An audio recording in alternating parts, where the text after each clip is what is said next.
Sound తగ్గితే ఒక తెలంగాణ బిడ్డగా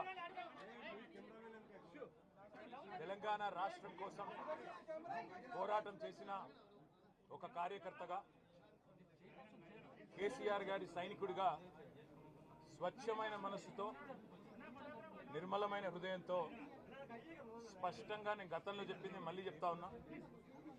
తెలంగాణ ప్రతిష్ట పెంచడానికి, హైదరాబాద్ బ్రాండ్ ఇమేజ్ని అంతర్జాతీయం చేయడానికి,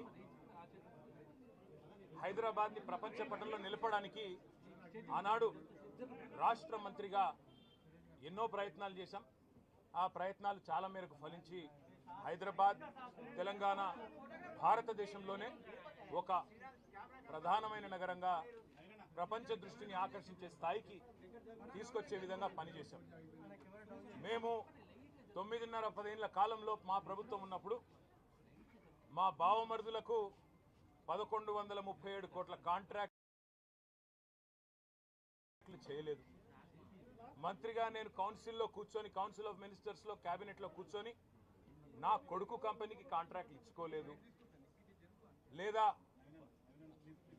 నేను ల్యాండ్ క్రూజర్ కార్లు కొనుక్కోలేదు. ఆ పనులు రేవంత్ రెడ్డి గారు, ఆయన మంత్రివర్గ సహచరులు, ఆ సాగు తెలివితేటలు, ఆ అవినీతి తెలివితేటలు వాళ్ళకే ఉన్నాయి. నేను 50 లక్షల రూపాయలతో ఎమ్మెల్యేలను కొనుగోలు చేయడానికి పోయి దొరికిపోయిన దొంగను కూడా కాదు. నేను నిఖార్సైన తెలంగాణ బిడ్డను. ఏ పని చేసినా తెలంగాణ కోసం, హైదరాబాద్ ప్రతిష్టను పెంచడం కోసం చేశాను. అర పైసా అవినీతి కూడా నేను చేయలేదు, చేయబోను. సరే, ఇవాళ ఈ కొంచెం ఉర్రకుండా ఆగలుగుతారా? ఇవాళ కొంతమంది అర్థమయ్యి కాని వాళ్ళు, తెలిసి తెలియని వాళ్ళు ఏదో కొంత బురద జల్లి తాత్కాలికంగా మీడియా మేనేజ్మెంట్ ద్వారా రాజకీయ పబ్బం గడుపుకోవాలనుకునే కాంగ్రెస్ వాళ్ళకి నేను చెప్పేది ఒకటే, నిజం నిలకడ మీద తెలుస్తుంది. మీరు ఇవాళ చల్లే బురద ఎట్టి పరిస్థితుల్లో మా దృష్టి ఏదైతే కేంద్రీకరించబడిందో దాని నుంచి తప్పించలేదు. మేము మాట్లాడుతూనే ఉంటాం, కొట్లాడుతూనే ఉంటాం.